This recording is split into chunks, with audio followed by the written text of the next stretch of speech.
Well, good morning, and this is the story of the trip to the Manassas Battlefield that my sister and I took as part of our loop around Lake Erie during the summer of 2018. But this is a bit of an interesting place, and there's a bit of a preamble perhaps here that I think I should do, and before we show some pictures. First off, coming from Canada, we live an hour or so north of Toronto. The history is different. Canadians and Americans, many times you would have trouble telling them apart.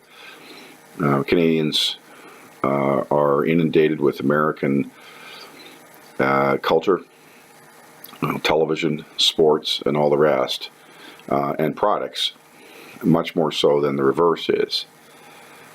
And so we naturally assimilate to some extent some of the history that is part of the United States.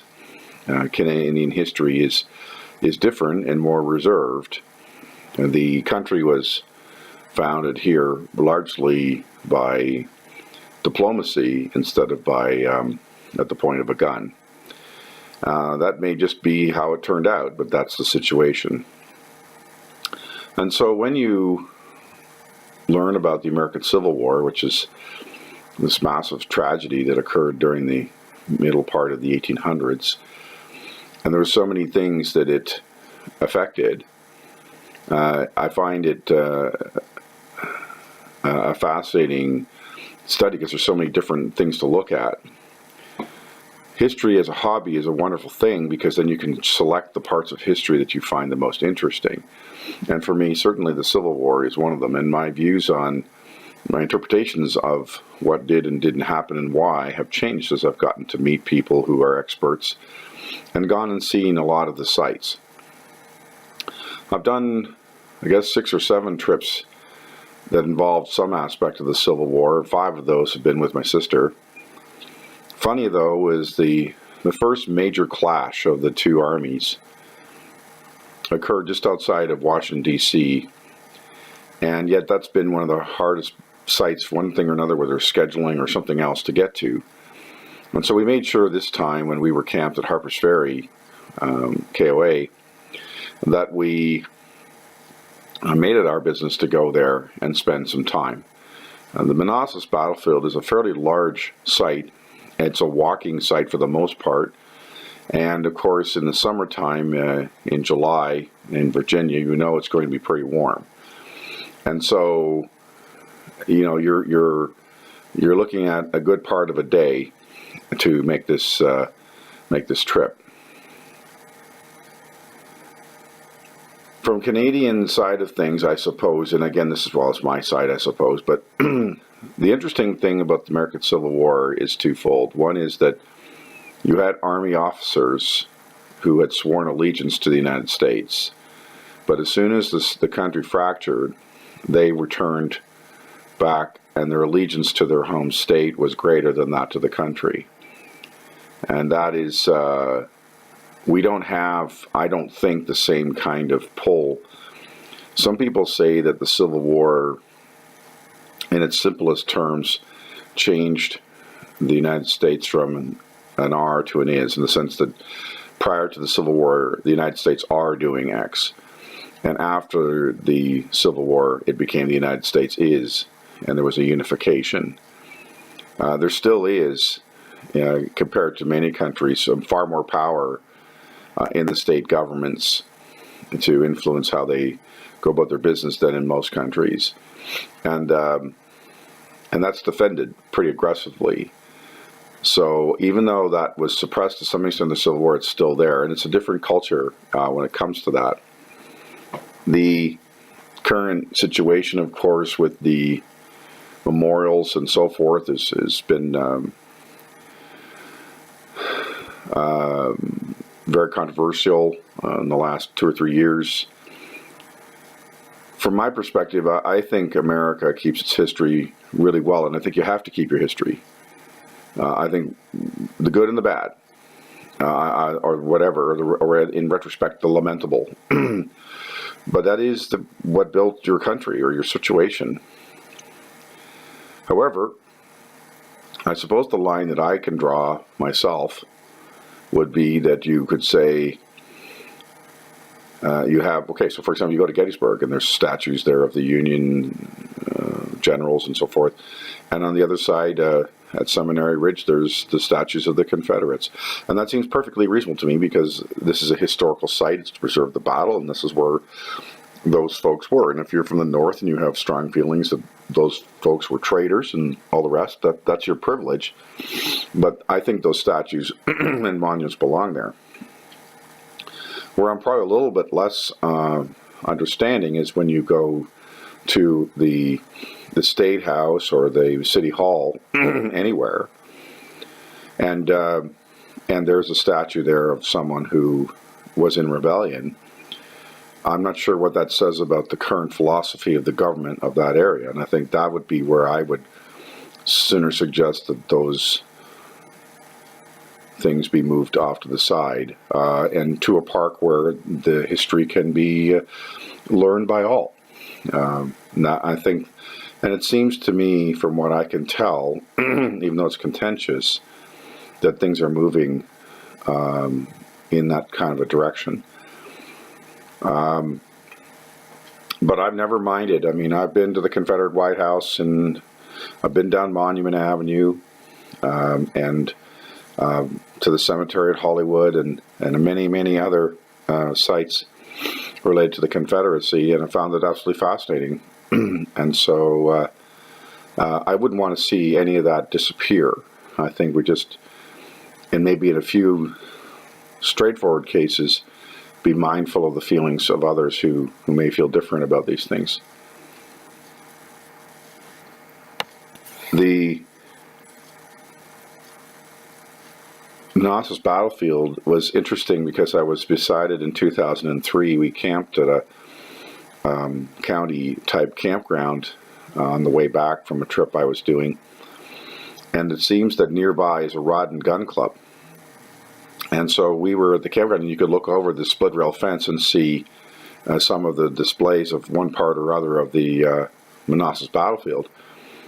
And the Rod and Gun Club was at full steam, and so you're hearing the gunfire. So it was pretty surreal to have the two together. So I really kind of enjoyed the backdrop there. But anyhow, it wasn't until the summer of 15 years later, that I actually got a chance to walk the fields of the Manassas Battlefield. And this, of course, is two battles. One fought in July of 1861, the first major clash of the two armies. And the second one fought in September of 1862. Now, both of these were Confederate victories. But more importantly, I think, is that there was a profound amount of history here as these two armies and these two opposing sides, in some respects, came of age. In the first battle, the Union was carrying the day. The Confederates rallied. The Union troops couldn't respond adequately and ran from the scene. And at the time, prior to the battle, General McDowell had said to President Lincoln that this is no army, in the sense that they weren't yet adequately trained. I mean, they'd been mustered, but they hadn't been trained properly. And Lincoln said to him that both sides are equally green, and that you're going to go forward and move against the Confederate Army, in which he did. And so the famous story, of course, is that the Union started things and it was carrying the day, and then the Confederates stood back, perhaps in part because of Stonewall Jackson, and swept the field. And the Union troopers, it was a big, long, haphazard retreat all the way into Washington proper. And And this led to some big changes and new generals and much more aggressive training and so forth. And of course, the entrance of a lot of different changes as the Civil War evolved. But of course, in the side of the Union, by many people's yardstick, the generalship was quite limited, at least on the battlefield, until the emergence of Ulysses Grant, and perhaps to a smaller extent at Gettysburg with Meade and the others who made that day. They fought perhaps better there than they had in some of the battles. And so it was a coming of age, a time that took time to understand how this was going to work and how you have to do it. I think that probably was true in the American Revolution as well. You have the colonials, the regulars, who perhaps were pretty capable with a musket, but you're up against the British Army. And until you acquire tactics that are going to be effective, they're going to push you around. But if you have enough of you and you're under better generalship and better training, then there'll come a day where, you know, the British Army simply didn't have enough, as it didn't, and had to move. So it's really quite interesting on how they walk the fields, and you need an imagination, and I recommend if you go to these sites that you study them in advance, because it's just rolling hills, and there's a cannon here and a cannon there, and there's a few historical buildings. But if you walk into something like this and it's cold turkey and you really don't understand much about it, I think it makes it a harder visit than if you walk in and you are looking for sites. You're looking for places where you know famous things happened, and that'll actually lock in the other factors in the battle. And even today, I mean, I'd like to go back and, you know, with better maps and really start looking for the sites, certain specific sites and so on. I think also I really enjoy walking the lands where history actually occurred versus you know, going to some kind of reenactment. And reenactments will show you, say, how they used their machinery and their general deployments of troops and so forth, which all has its place. But I think I find that the actual ground where things are, I've been to Gettysburg 4 or 5 times now, and I just love walking. I'll go there in the morning and I'll walk 15, 20 kilometers around the battlefield in different parts of it, just soaking up the history, shall we say. I just find that part of it pretty special in any site where historical things have happened that interest me.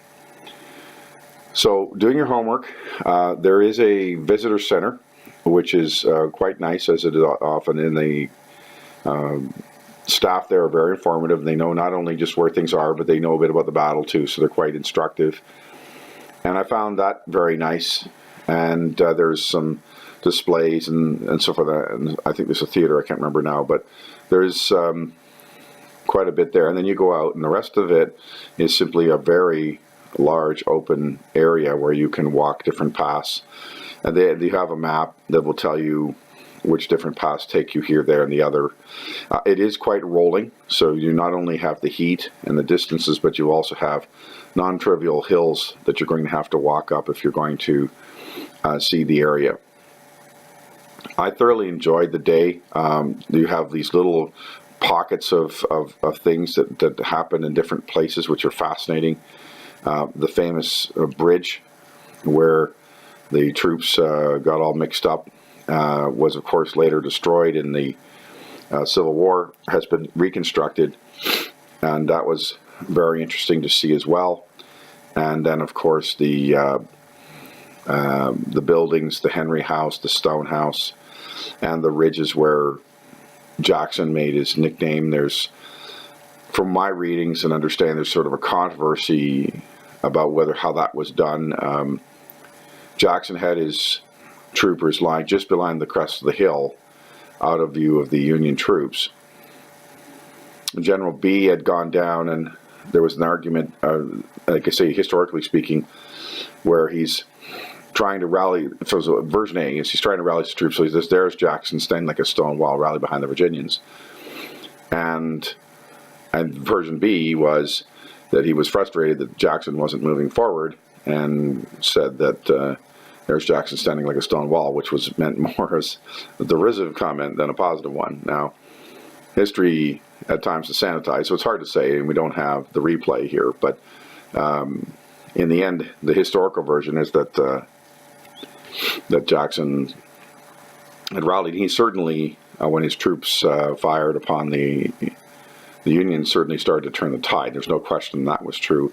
And there's no question that after Manassas and Jackson's efforts for the next 2 years were those things of legend, of getting more out of his troops than most people thought was possible. And arguably extended the war because of from pretty excellent generalship of people like Jackson and Lee and the others over time. Certainly made it very difficult for the Union.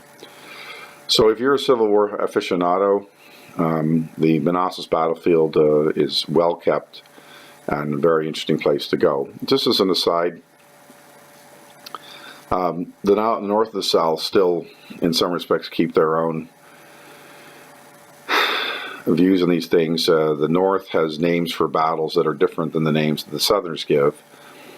The Northerners generally choose a geographic lens marker to indicate the battle. So if you're in the North, this is the Battle of Bull Run 1 and 2. Bull Run being the little creek or river that runs through this battlefield. If you're in the South, it's 1st and 2nd Manassas. And there are other examples of this. For example, the battle at Antietam is called Antietam in the north, but it's called Sharpsburg in the south. Now, there are some that are the same, but you do get these different names, and these to some extent persist depending on who writes the books. So anyhow, that's a little preamble of the situation, and then we'll pick this up and have a look at the battlefield of the 1st and 2nd Manassas.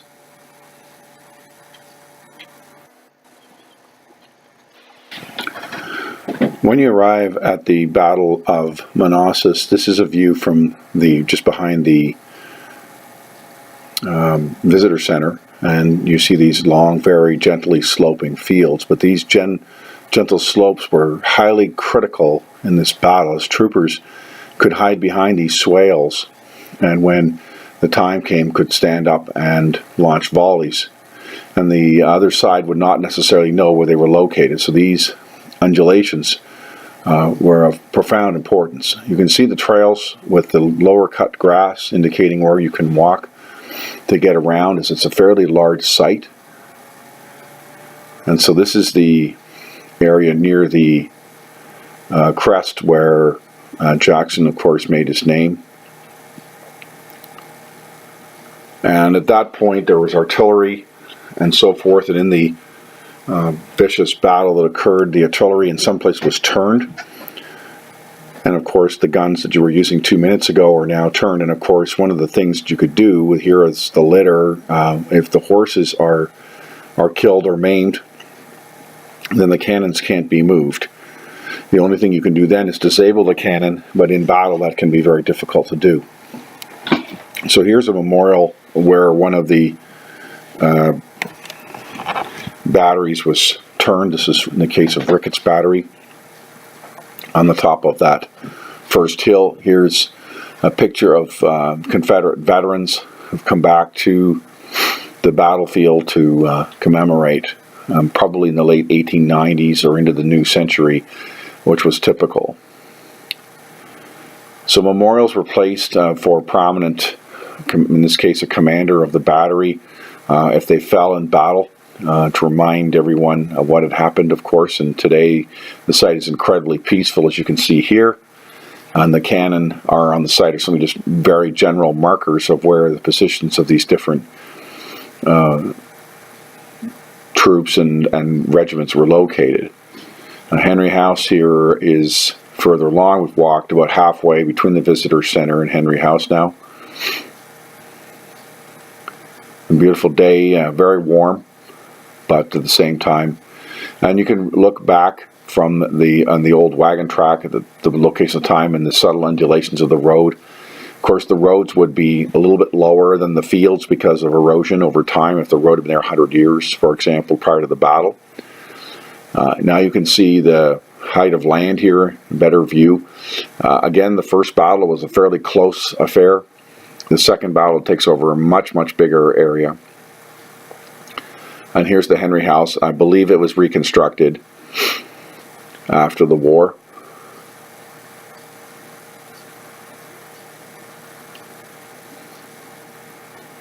And some of the outbuildings and so forth, as they imagine them and from historical pictures or what have you, sense them to be. Sometimes the building wasn't completely destroyed during the war, but it would be abandoned, and that'd be enough for it to. And you can see here in the pictures as well, this is the Spring Hill Farm here, or Henri Hill Farm. You can see the damage, either from the drawings or the pictures, that was done at one time or another. Sometimes troopers would take pieces of it as souvenirs and things like that. This is a memorial here, very typical one of the time with the center obelisk, and there's our shells. Now if you walk down the hill to the road, then you get to the stone house. So we've walked a little bit here now. In a moment we'll be able to see, looking back, what sort of the scope of the field. This house became a hospital during the battle, both of them, which is why the red flag is posted out in front, suggesting that artillery not take shots at the building. Inside, it has some very interesting artifacts of graffiti and other things where men who were injured were, carved their names into the floorboards in one way or another. So we have evidence of those in different places, which is quite interesting. Because it's real. I mean, these are the real artifacts. They are not something that's been remanufactured. And you can see more of the same here, different marks and so forth that were placed. One of the more profound examples is in the houses in Fredericksburg, where they had occupied them for a while. So there's a substantial amount of graffiti, and you can see more of it here as the men while away their afternoon, not knowing how they'll manage with the wounds that they've suffered. So here we are a little bit behind the house. So the road is where the green sign is, and then you go up the hill, and at the top of the hill, about a quarter of the way over on the right side, there is where the museum is. This is the plaque that is behind the stone house. It just gives the general view of what happened that day, who won and what happened. Here's a picture of the stone house from years before. Looks like in 1862, so this is before the battle actually occurred. Well, the first battle had occurred, the second one had yet to occur. And then they have maps of different places. The resolution here won't be very good for you in the video, but it tells you, and you can see the scope of the landscape. It's a large region that you to explore on foot.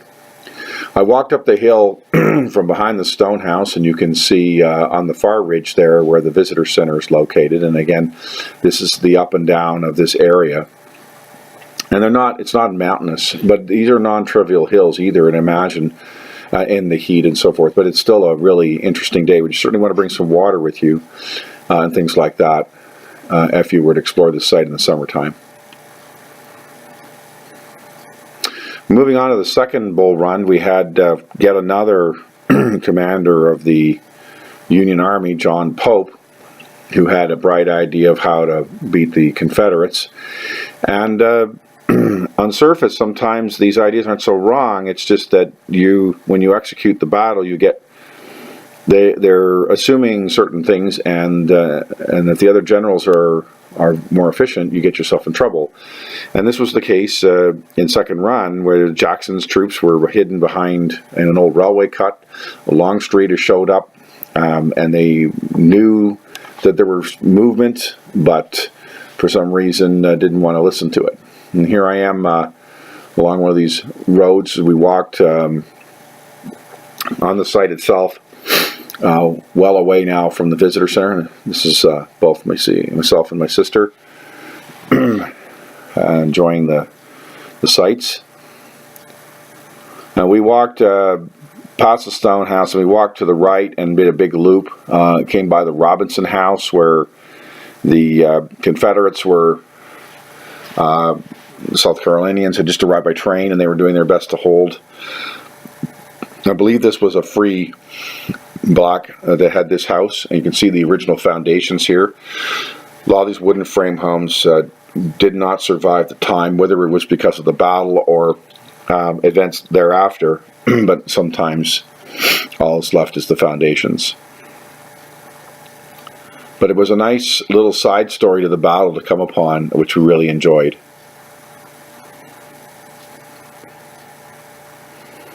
And again, we have the lanes and so forth, and of course these fences are all recreations of what might have been. I'm sure that as much history has been done that this is the snake rail fences. The snake rail fence, of course, doesn't have anchors in the ground very much. It stays up because it goes back and forth and it supports itself. This is the fight around that farmhouse that you saw a few minutes ago, where the South Carolinians tried to rally, but the North was pushing them back. And this was before the rally at the top of Henri Hill, when General Johnson arrived and started to collect troops. So you can see here, we're moving them around. Here's a ring of cannon here now as well, as the South began to reassert itself on the battlefield that day. And again, when you see it, it looks very flat and very simple, but there are more undulations there than you might expect, and those, because a man is only 5 or 6 feet tall, makes quite a difference. So there are different sections of army, and of course, understandably, for Americans, you may have descendants and so forth, and you come and you can see the name of your ancestor. Here's the statue of General Thomas Jackson, later known as Stonewall, at the location where he rallied the troops. You can see a good example here of the depression. We are behind the crest of the hill where his troopers really were located, and the men on the other side would not know they were there. This statue is representative. Jackson always appeared in battle in a dusty, worn coat and slouch hat. The horse he rode was Little Sorrel, which was a very small, pony and so forth. So there's a representativeness to this whole thing. But that's history for you. But nevertheless, this is the location where General B was shot and killed as he was trying to rally the troops when he'd gotten too far ahead, I think, of his own troops and was cut down.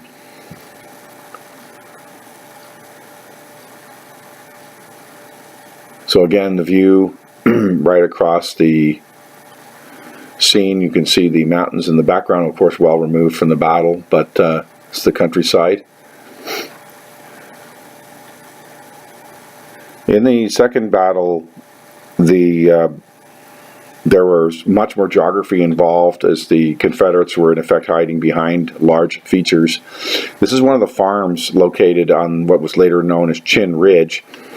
Chin Ridge, of course, was a last-ditch defense by the Union to try to slow down the Confederacy so that John Pope would get his army out of there and not have it entirely annihilated. And this was the site of a farm at this location. This is the well or the ice house, I can't tell just by the structure of it there. Further down, and of course you have the cemetery there. That's the walled brick structure you see down there, and that comes down from where the house was properly located. But it was interesting to come here. This is a pretty famous area in that the desperate struggle of Second Bull Run, where, of course, even though they lost it, Pope was able to get his army out, and it wasn't completely destroyed.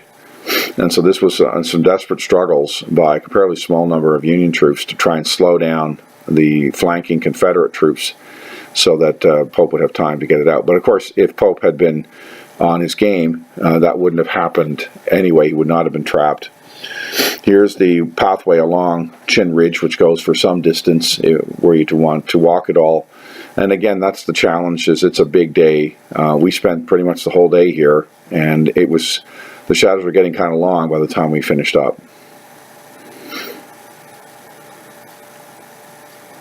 So This is another view of the farm at the top of Chin Ridge. This is the name of the family that lived there.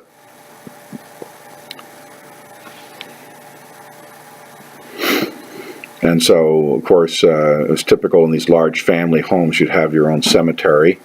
Then there was another location closer to the railway depression that we went to just at closing time. And this house was also part of the battle. We couldn't get in the house this time. This is not too far from where Jackson hid in the railroad cut with his troops, and then when at the right time, then they opened fire, and of course this led to Pope's troops being caught between two major forces. So it was really interesting to get to the location of the railway cut that is still there, the depression that was made. The cut, I believe the railroad was never done, but nevertheless, it was part of the whole features of the area at the time, which is just truly amazing. So here we are around the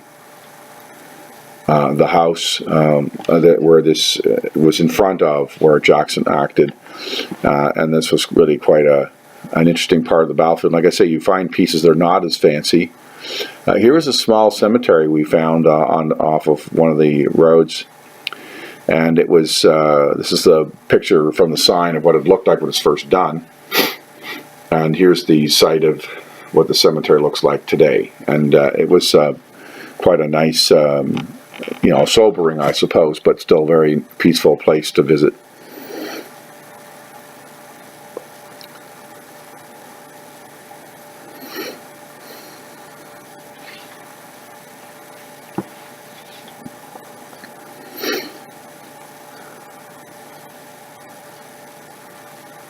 And so they're arranged by state, and it, for the most part, looked like mass burials here. There are very few, if any, individual headstones. So they were buried with their states for the most part. I think the white markers are probably boundaries between the different states. That would be my interpretation. And of course, this 1861-62 looks like it has interments from both sides. Here's a individual grave. It's hard to know how people would know exactly where he'd been buried, but so here we are at the unfinished railroad now, and this is the site where Jackson is surprised, and of course Longstreet came in from the bottom, and also here's the unfinished railroad here. It was never finished, but the road that you can drive along crosses this, and so you can stop and take pictures along the road, and the depression is still quite obvious. And then we went over to the bridge that was made famous. I think off the top of my head it's Middle Bridge. It's the bridge that is in the middle of the three forts. This bridge was later destroyed in the war, but it's been reconstructed across Bull Run Creek. In that kind of a view here, it looks like it did almost in those days with the overgrown features. It's quite a view. Here's the bridge as it was appeared after it had been destroyed in after, I guess, the first battle.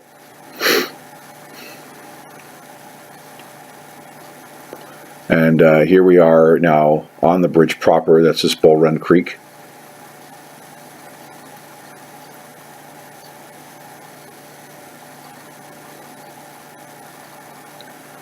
And a view across the bridge. There's no vehicle traffic across the bridge. You can walk on it, but ride a bike, I guess. But there's no. It's not on the main road. This is similar to the bridges you see in Ohio, and the idea that it crosses the river straight across, and then you get maybe a little bit of a turn on the road on either abutment to get across. I got down by the water here. So the abutments at the bottom are the original base to the bridge, the darker material. Those are historic, and then the bridge was rebuilt on top of that. Some of the banking, I don't know, it's hard to say how much of that has eroded since the battle, but I would think a fair bit given the nature of the dirt.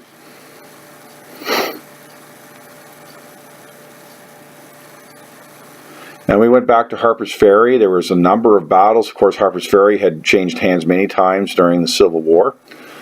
And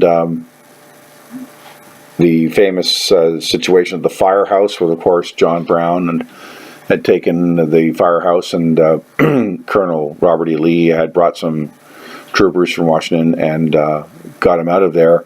Just to the south, I suppose, there's a farm. And it's just south of the campground, actually. And so on the way back, we went by there, and we weren't allowed to go in, but they just talked a bit about the farm and the battlefield nature because of Harpers Ferry's unique location in the Civil War, being at the confluence of the Shenandoah and Potomac rivers, as well as an industrial center and so forth.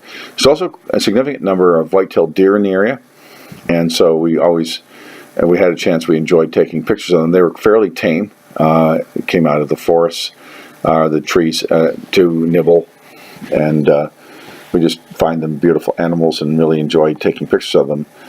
And so this ends then a remarkable day at a pretty amazing place of history. And let's remember one thing. If America had been divided and broken up by the Civil War and other things over history, America would not have been so easily in a position to defend the world against the Germans and the Japanese in World War II. And I think maybe our current lives would be very, very different. So, although at the time no one knew that, it is an interesting point of history.